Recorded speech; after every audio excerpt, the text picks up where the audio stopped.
Hey, Treasure History. Today's essential question is, what historical events have caused cultural diffusion? Let's put that title on the top of your page and your 4 boxes for your key points. Yesterday, we reviewed the Middle Ages in Europe. Try this ILEAP question about medieval Europe. Great job. If you got that right, that's just one more proof that you're going to dominate the test next week. If you got it wrong, just raise up your hand to talk it out with a teacher. Today, our focus is on cultural diffusion. Remember, cultural diffusion means the spread of ideas and goods from one place to another, to new people in new places. Cultural diffusion has been happening ever since people from different civilizations could talk with one another. Cultural diffusion in the ancient world happened most often through trade and also through conquering new lands through war. Cultural diffusion happens today more than ever because we can travel to new places so easily. And we can communicate faster by phone or by internet or by texting than we ever have before. So we end up with things like this.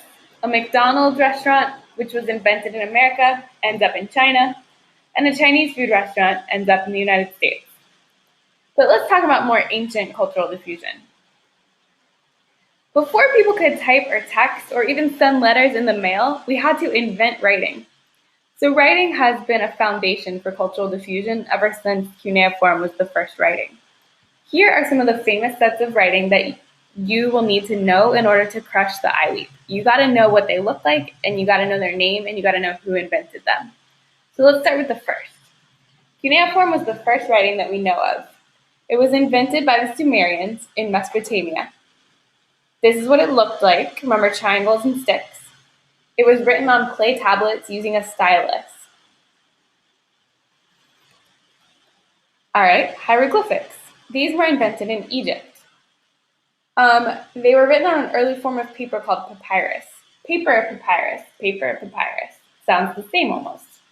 The only reason we can read hieroglyphics today is because historians found the Rosetta Stone, which is this, a piece of rock that allowed them to crack the code by comparing hieroglyphics to Greek.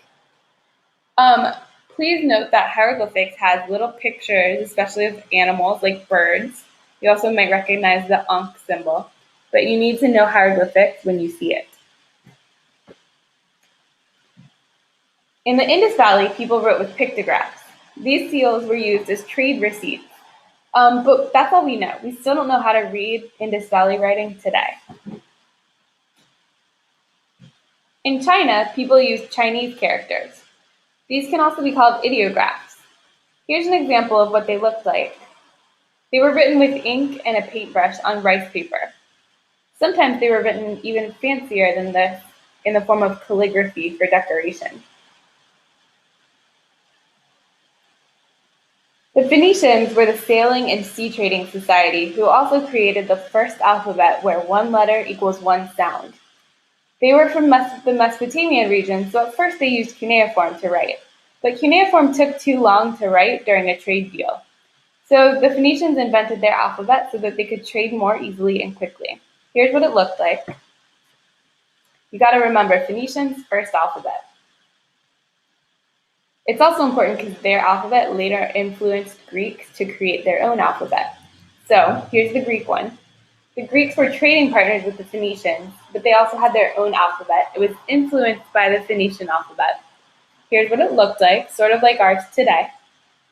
Greek was a very widely used language in the ancient world, thanks to Alexander the Great, who spread it around his whole empire. The last writing system we need to know is Latin. Latin was the language of the Romans. Here's what it looked like.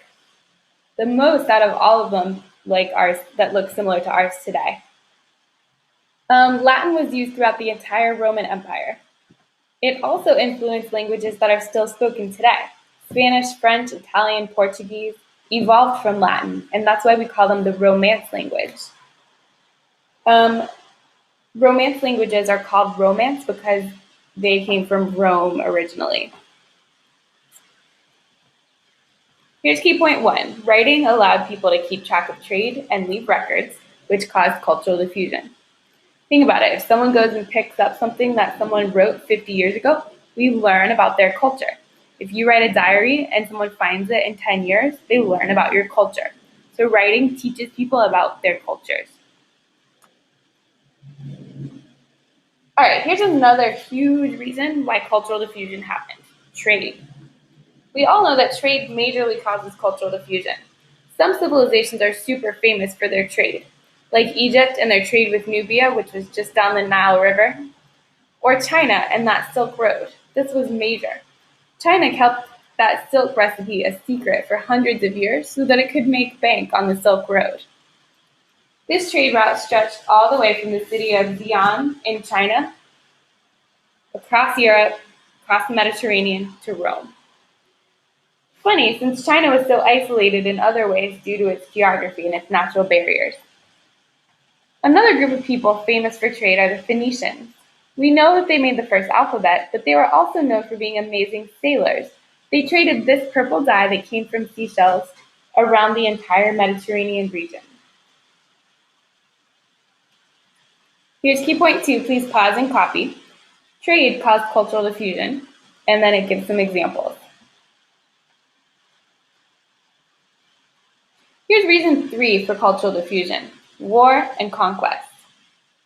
Speaking of the Mediterranean region, this area has experienced tons of cultural diffusion, not just because of trade, but also due to war.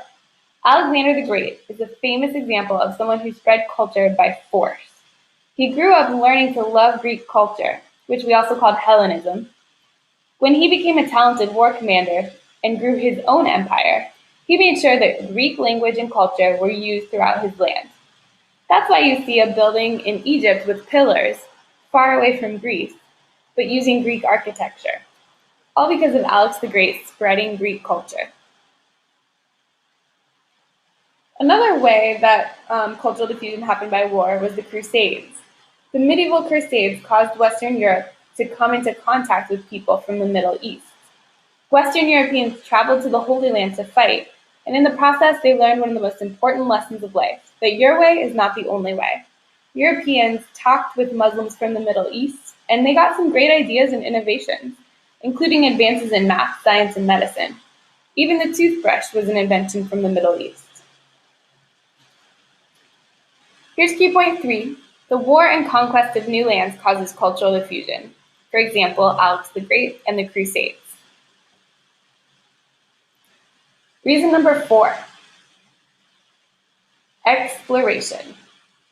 More than 1,000 years later,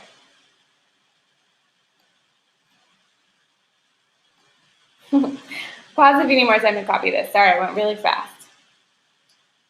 Okay, press pause if you need more time. And now we're going on to reason 4. All right, exploration. After the Crusades came the age of exploration in Europe. Under the sign of this red cross that you see on the ship, ships from Portugal and Spain explored the coasts of Africa, Asia, the Americas. They went to the New World. Explorers like Christopher Columbus and Vasco da Gama looked for opportunities to trade. They wanted spices. They wanted gold. They wanted all the things that they felt that faraway places would have. So they brought goods and spices back to Europe, and in exchange, they spread Christianity around the world, sometimes by force. It wasn't always very pretty.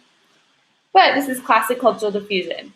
Things from one society go elsewhere, and in return, things from that society go to the new place. Now, X out of this tab and work on practice. It's almost time for us to play Cultural Diffusion Jeopardy!